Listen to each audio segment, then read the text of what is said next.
ઉપલેટા બસ સ્ટેન્ડના ખાતમુહૂર્ત પ્રસંગના બેનરમાંથી રાજકોટ જિલ્લાના ધોરાજી ઉપલેટાના ધારાસભ્યનું નામ અને ફોટો ગાયબ થઈ જતા ચર્ચાનો વિષય બન્યો છે.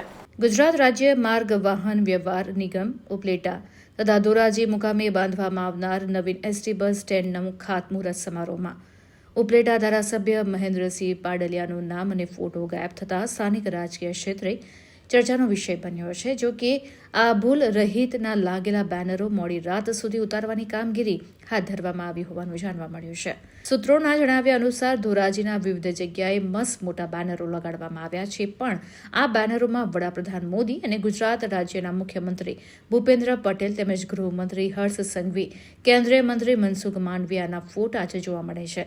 પરંતુ સ્થાનિક ઉપલેટાના ધારાસભ્ય મહેન્દ્રભાઈ પાડલિયાનો ફોટો કે નામ ન હોવાથી સ્થાનિક રાજકીય ક્ષેત્રે ચર્ચાનો વિષય બન્યો છે. આ કોઈ જાણી જોઈને ભૂલ કરી હોય તેમ લાગી રહ્યું છે. આ બાબતે ધારાસભ્ય મહેન્દ્રસિંહના સમર્થકોએ તપાસ માટેની માંગણી કરી છે.